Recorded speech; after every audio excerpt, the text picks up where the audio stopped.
8-year-old Clark is heartbroken and lonely after his twin brother's death and misses him so much that he runs off to his grave one day. The young boy's impulsive visit becomes a nightmare for his parents when they realize it's already past 11 p.m. and he's not home. It was a parent's worst nightmare come true when the Wesenbergs lost their little son Ted one Sunday afternoon. Unfortunately, it happened in a place that was supposed to be the safest for the family, where nothing should have gone wrong, yet everything did. The Wesenbergs found Ted dead in their swimming pool. His body was floating like a pool float, and Paul Wesenberg had dived into the water to save his son. But it was too late. Neither his mouth-to-mouth nor the paramedics he dialed could bring his son back. Linda Wesenberg couldn't bear the sorrow of losing her son, and she sat as pale, numb, and motionless as her late son at his funeral. Then, as a week went by without Ted in the Wesenberg household, things turned chaotic, brutal even, and so harsh that little Clark couldn't stand it. Linda and Paul were struggling to cope with their loss, and they fought every day, every time. Clark heard loud noises from his parents' room every night, and his mommy would get frustrated and eventually cry. His daddy would blame his mommy for Ted's death, and his mommy would blame everything on his daddy. Clark hid under his blanket every night, clutching his teddy bear and sobbing whenever he heard his parents bickering. No loss is so profound that love cannot heal it. When Ted was there with him, things had been so different. Their parents rarely argued back then, and his mommy was never sad and upset. She would kiss him goodnight and hug him before she tucked him in bed, but she no longer did any of that now. She had also stopped making breakfast and often stayed in bed, telling him she was ill. Paul always made them toast and eggs for breakfast now, and he had started arriving home early to prepare dinner for them, but his cooking was not even close to Linda's. Clark missed his brother. He missed Ted so badly that he wished he had gone to the place where his brother was, because their parents no longer cared about their son, who was still alive. All they cared about was who was to blame for their other son's death. One evening, things went from bad to worse. Clark heard his parents arguing again, and he was so frustrated that he couldn't stand it. "Mommy, Daddy, please stop," he yelled as he stormed into their bedroom. "Please stop.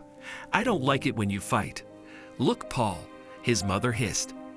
"I lost Ted because of you, and now Clark hates you." "Oh, really, Linda?" Paul shot back. "And what about you? I don't think Clark's in awe of you." Clark's parents forgot he was in their room and continued to argue.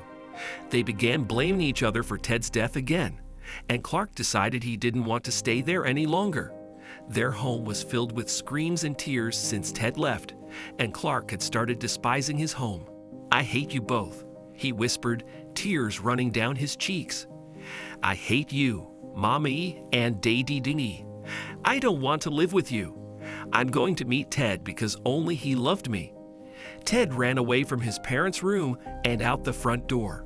He paused to collect the dahlias he and Ted grew in their garden before running away to Ted's grave in the cemetery only blocks away from their home. "Look, Linda, you made him cry again. I'm sure you're relieved now," Paul snarled.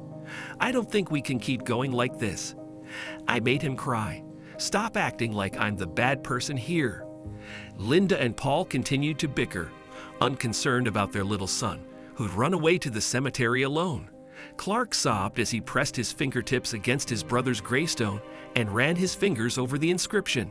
"In the beloved memory of Ted Wesenberg, read the engraving." Clark bawled his eyes out at the sight of his brother's grave. He missed Ted so much. I miss you, Ted," he wept. "Could you please ask the angels to return you?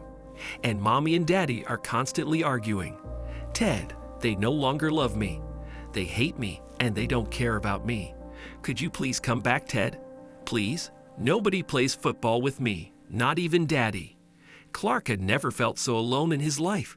He placed the dahlias against his brother's grave and sat down on the prickly grass, telling him about his heart's concerns and how ignored and forgotten he felt.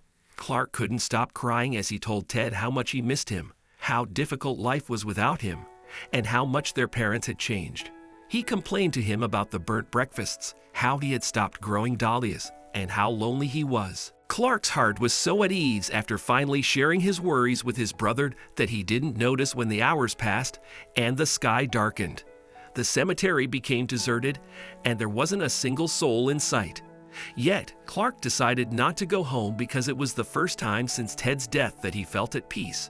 Suddenly, he heard the rustling of dried leaves behind him as if someone had walked through the cemetery. Clark looked around in fright. Who could have come to the gravesite at this hour? He sprang to his feet in terror as the sound grew louder and louder, still searching about. Terrified he wasn't alone, Clark whirled back to run, but he was too late. He saw several men clad in black robes approaching him. Their faces were obscured with hoods, and they held firebrands. "See who has arrived in our dark kingdom. You shouldn't have risked coming here, boy," shouted one of the men, approaching Clark. Who are you?" Clark asked in tears. I was about to leave. Please let me go." Clark was shaking in fear and didn't know how to get himself out of trouble. The men didn't let him leave. Clark was terrified of the dudes in robes, but then he heard a man's booming voice. "Chad, back off. You're not going to hurt that youngster. How many times will I tell you not to gather in my graveyard with your idiotic pals dressed in cult garb?" Clark noticed the man as he approached. He was a tall, well-dressed man in his 50s. "Don't worry, boy," he said to Clark. "These boys won't do anything. They're worse than kids." "Oh, come on, Mr. Bowen." The dude who stood face to face with Clark pulled off his hood and sighed. "Where else are our cult's activities intended to take place if not here in a cemetery? How about you stop burning your lousy report cards in my graveyard and start studying instead? And don't even think about getting close to that kid, or I'll tell your mother you often smoke here with your friends. I'm sure you wouldn't take that chance. Now you," he gestured to Clark. "Come here, kid. Let's get you home." Mr. Bowen seemed like a nice man to Clark. He dashed up to him and grasped his outstretched arm. Mr. Bowen took the boy to a small cabin and served him hot chocolate. Then he asked where Clark lived so that he could drop him home. "And what were you doing here at this hour?" the older man asked Clark.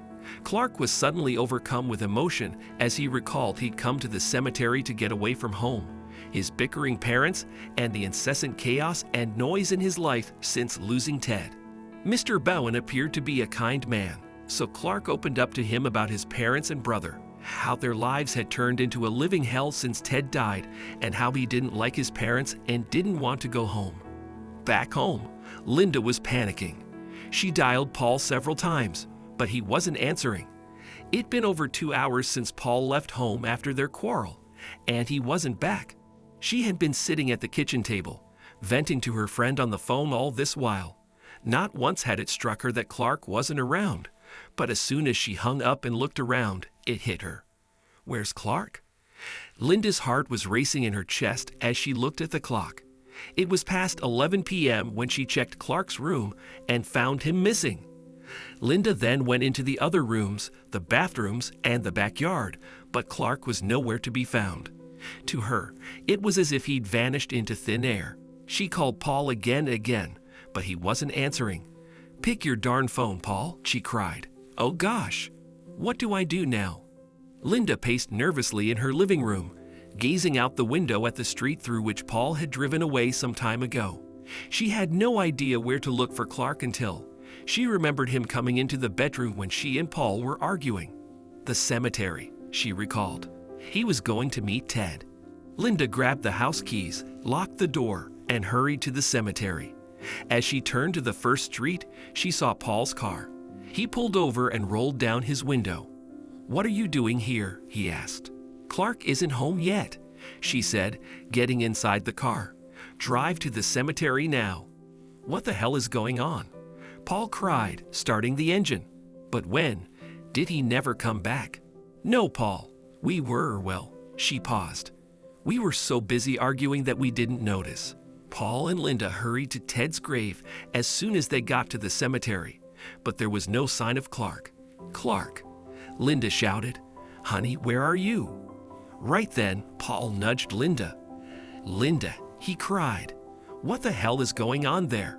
Look." Paul and Linda were taken aback when they noticed a fire in the distance and heard voices performing chants. As they approached the gathering, they saw several teens dressed in black robes performing some sort of ceremony. "Oh my gosh!" Linda cried out.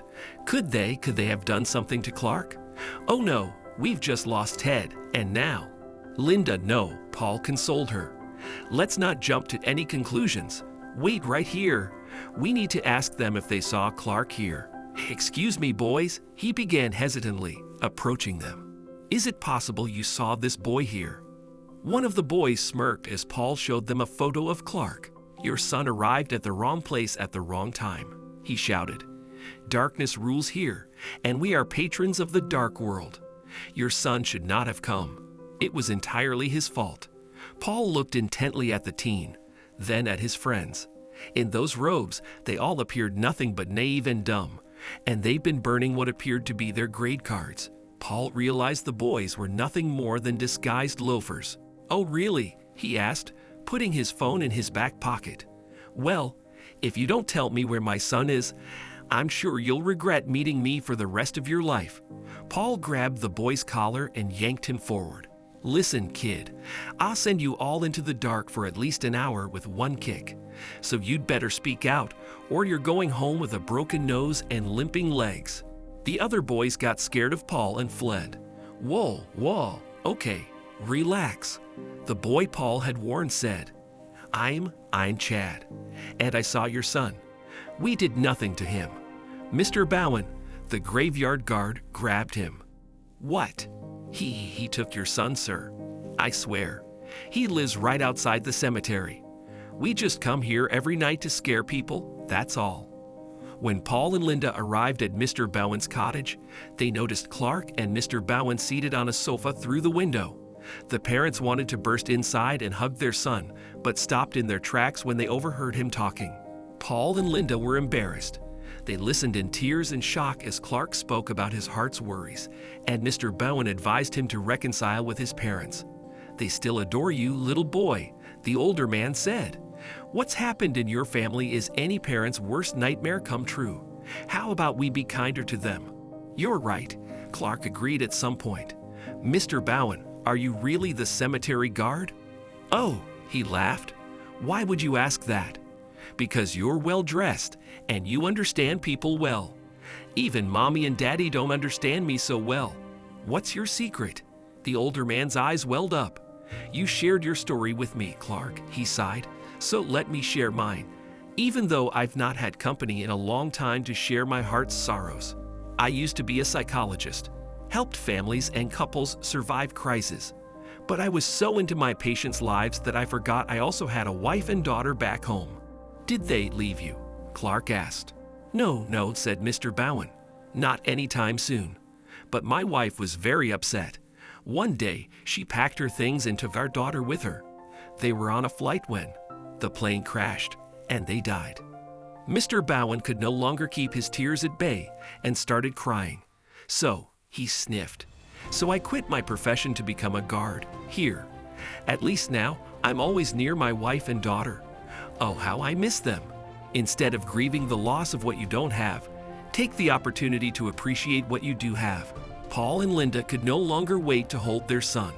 Hearing Mr. Bowen's story reminded the couple that they still had a reason to live, to be happy, and to do their best every day, because they still had a kid, a boy who was their flesh and blood and needed love and attention. "I'm so sorry, honey." Linda cried as she and Paul stormed into the cottage. She held her boy close as her tears flowed freely. Paul looked at Mr. Bowen apologetically and thanked him for saving Clark. "Thank you," he said. "Thank you so much for what you did for our family just now. And now I'm really asking you to help us. I heard everything you said. I think we need your help. You were an expert. You still are, and we need you to help us cope with our loss." Mr. Bowen wanted to refuse, but he looked at Clark and then Linda, who tearfully whispered, "Please save our family." Moved by the family's plight, Mr. Bowen agreed.